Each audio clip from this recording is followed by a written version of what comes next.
welcome to Turn the Page, the official podcast of the Syosset Public Library.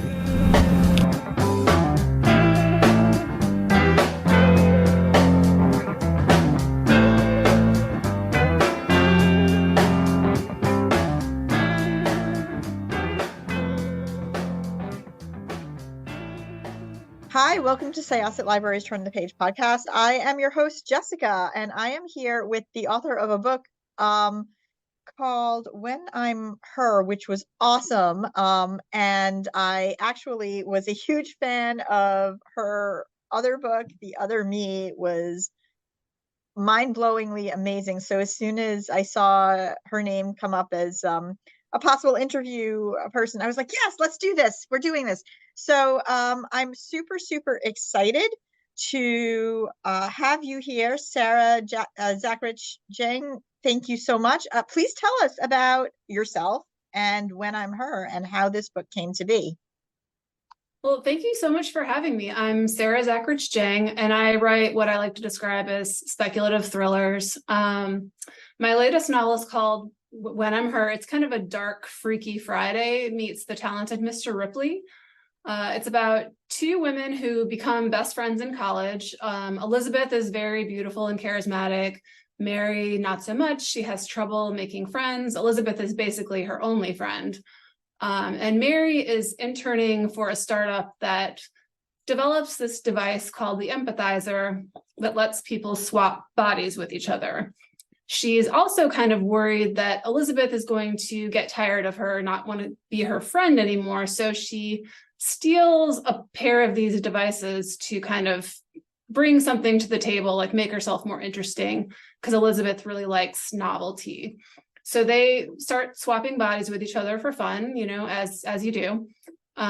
Elizabeth's very into that for a while. That goes on for a while. And then one night something happens while they're switched, and Mary gets blamed for it. Elizabeth does not step up and take responsibility. So this basically ruins Mary's life. And years later, Mary's still kind of grinding that axe. Elizabeth's very successful. She's also married to the guy that Mary had a crush on during college. So when Mary gets a hold of a new empathizer, she devises a plan to switch into Elizabeth's body and basically steal her life. Of course, once she gets what she thinks she wants, it doesn't go as smoothly as she had hoped. So that is a really interesting setup for a thriller. And it's so funny because, with The Other Me, the way that I describe it to people when I am recommending it is it's kind of like low sci-fi. It's got aspects of it that are science fiction, but it's not so much the premise of the book that if you're not a sci-fi person, if you're more of a thriller person, that you are still going to enjoy it, but that twist is kind of fun too. So where did this idea come from?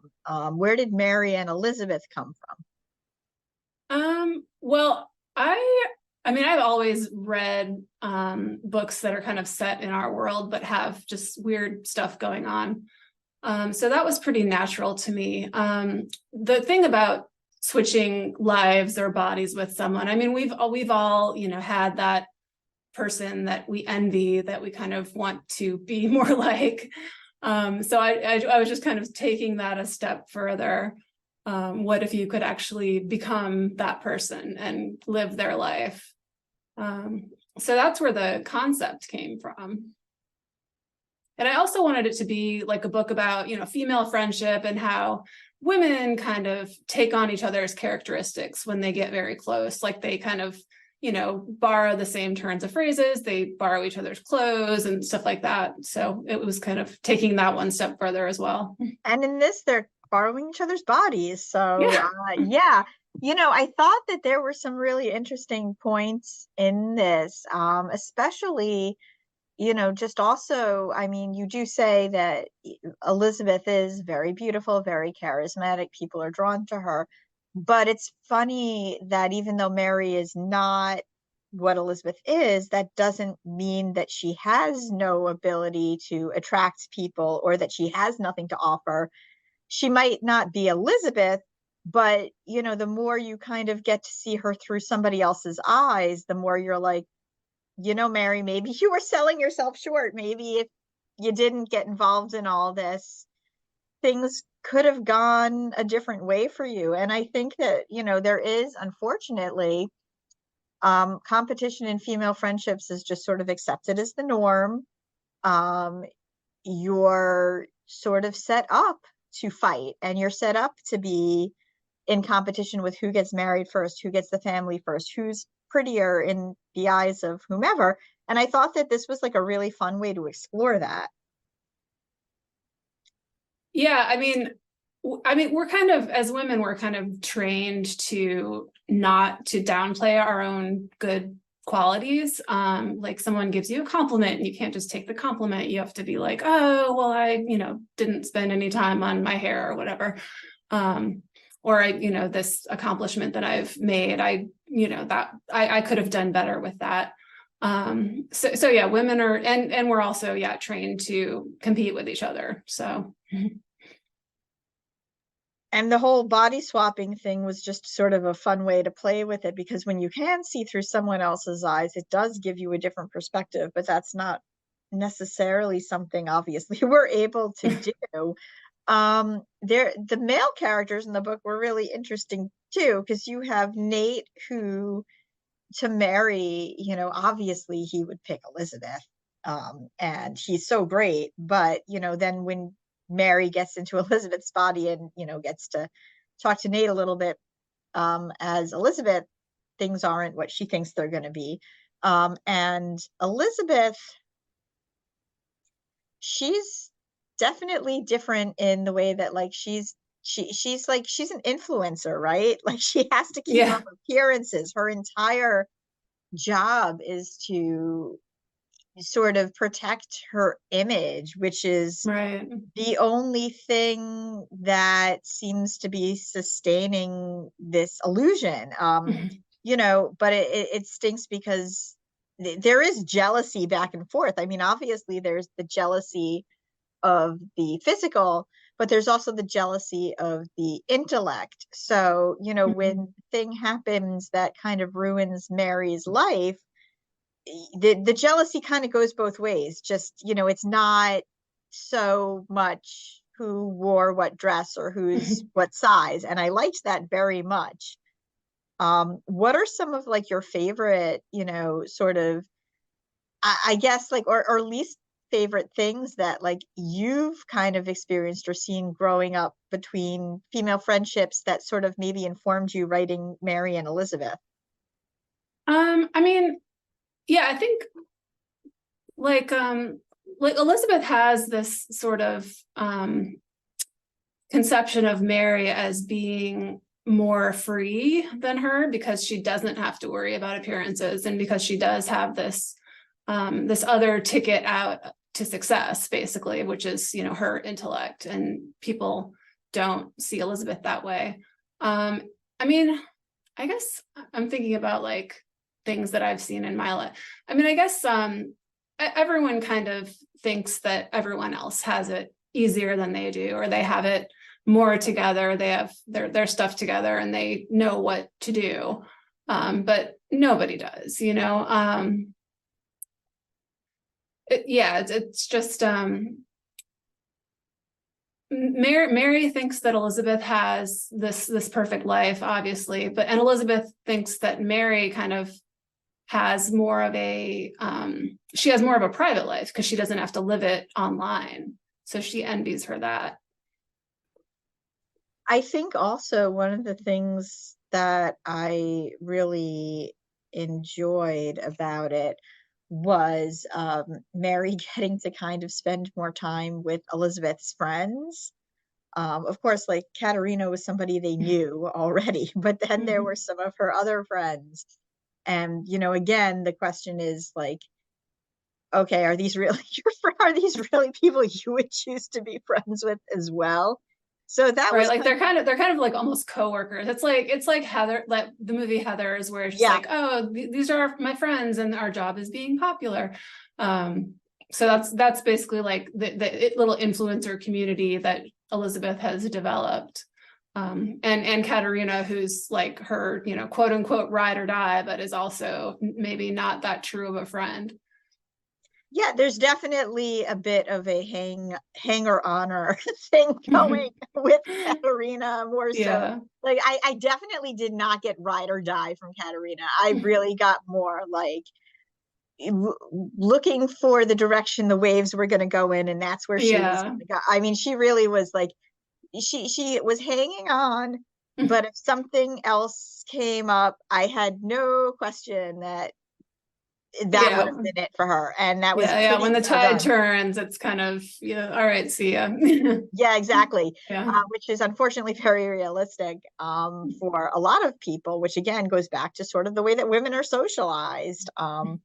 You know, but then there was also like I mentioned, so there's Nate and there's Garrett. Now Garrett is a terrible person. Yeah. Well, I Yeah. mean, he's dead, you know, Yeah. I when mean, the I book didn't know if opens. we wanted, I don't know And how spoilery we wanted to yeah, get, but he right. is. But I mean, yeah, he has died at some point of some reason. And I wanted to make him the kind of person where, you know, you don't really care that he's dead. And you're like, okay, well, that's not necessarily a bad thing. But I mean, yeah, he's the kind of guy who like he'll, you know, restate what you said in the meeting and take credit for your ideas. And he also, you know, does worse things. So he's just an all around kind of awful person.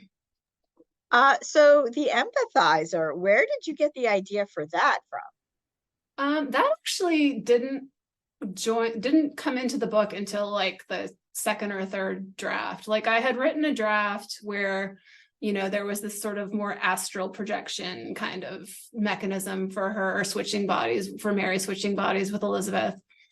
And I was doing developmental edits with my editor and my agent, and they're like, well, there needs to be more of a, you know, mechanism for this that is better defined. So I just kind of thought of it that way. And I mean, in the other me, there was a technology that comes into play. So that idea kind of sprung up. And I like when I thought of the name, the Empathizer, I was like, oh, that's cool. Because the premise behind it is that it's therapeutic. It helps you empathize with you know, it's like couples therapy or something, except you can literally be in each other's bodies and know what it's like to be the other person. But of course, like in real life, if something like that existed, it would totally not be used for that, right? Like we all know No, like you know, it's like if it exists, there's porn of it. You know, it's like it would yeah, definitely like be used for rule like 32, I think, if it something like yeah, that. it would be used for many like nefarious purposes. Well, it was a really fun book. Your twists and turns were also really, really good. Do you always know where the story's going before you write it, or do you kind of write it out with your characters? I mean, I do outline, but the outline changes multiple times during the draft. I mean, I don't think I've ever written an ending that stayed the same between drafts for any of the finished books that I've written. So, and you know, I kind of like will build it around the twist that I think of. And sometimes they just don't work. Like sometimes I'll be like, oh, it would be cool if I could like pull this twist off. And I'm just like, no, there's just, I mean, I'll try really hard, it just won't work, and I'll think of something else. But yeah, like I usually have an idea of where it's going, but then it changes. Well, this was, like I said, it was really fun. I really just I am a sci-fi person myself, but I am not like hard sci-fi. Right. I like things that are also very character driven, which sort of help me inform the world. I do enjoy a sci-fi that really kind of begins with that ensemble cast, and then I just kind of accept the world building around it, accept the tech as sure, of course, this Right. is gonna happen. This totally happened, and I think you did a really good job of it with this book, and you know, the other me, of course, but this book definitely was really fun. It was fun to get into both Mary and Elizabeth's minds. Are you looking to do something similar next time around? Are you in the process of writing something else? Yeah, I mean, I'm working on another book right now. I guess it's a little more grounded fantasy, in that there's not like I mean, there is a technology that's being developed, so that's kind of my brand, I guess. But the original thing is a little fantastical too. I don't know how much I can say about it, but it's about a woman that discovers her secretive ex is more than he seemed to be after he dies in front of her and then reappears alive in her apartment. So Dang, I like it. yeah. It sounds really, really good. So like what are some of your like favorite books that you've read recently? Like do you read in your genre, or are you kind of all over the place? I read all over the place, really. I mean, I read some sci-fi, fantasy. I read a lot of romance, especially since 2020. I've been needing to read a lot of happily ever afters. I read thrillers. Lately, I recently finished Island Witch by Amanda Giatissa. That was a really That was a great a book. very, very dark, but it's just I love her books. She's amazing. And I also I have to read I have to alternate thrillers with romance. So I get that light and dark thing going on. And I just read A Werewolf's Guide to Seducing a Vampire by Sarah Hawley. And that was amazing. Yeah, one of my coworkers was reading it and she said it was super. Yeah. So, yeah, it's so funny. I love her world building because she just thinks of all these clever things with a little twist. So yeah, you definitely get a lot of room to play when you're doing something like that. And if you're doing it well, you can kind of be like, well, this works because I say so. And yeah. yeah. I mean, and that's what I love about yeah. that's what I love about writing the books I write, because it's the only rules really are, you have to get people to suspend their disbelief, and you have to have internally consistent world building, and you have to explain things, but not too much. But it's interesting, I don't really read reviews, but the few reviews that I have read, I'll see one review that's oh, there wasn't enough explanation of the science. And then the next review is oh, there was too much science talk. So I'm well, I can't make everyone happy. So I'll just, make myself and my editor happy. Yeah, no, I think it was the perfect amount of world building, but really character and story building that I could just suspend my disbelief. Is there an empathizer? Yes, there is. Sure, why not? Yeah, of course. Why wouldn't anyone want to swap bodies with their partner that? Yeah, sounds great. Sure. And if someone can develop it, they're going to do it, whether it's a good idea or a bad idea. Oh, yeah. I mean, so much of tech is just we didn't think about whether we should. I mean, we're seeing a lot of that now, right? Yeah, yeah, for sure. I mean, I'm definitely skeptical when it comes to tech, and it's you have to think about who benefits and who pays, and it seems like a lot of people aren't thinking of that. Well, this was awesome. Thank you so much. When is the book available in bookstores and libraries? It'll be out March 26th. So go to your local library, to your bookstore, check out When I'm Her by Sarah Zachrich Jeng. And also The Other Me, if you have not read that book, you should. It was so, so good and super, super fun. Yeah. And also kind of a real think piece on relationships. So thanks again for chatting with us, and thanks for writing these books. Yeah, thank you so much for having me. All right, so this was Jessica with Syosset Libraries Turn the Page, and we are going to close this chapter. It's time to close this chapter of Turn the Page. Join us for the next episode.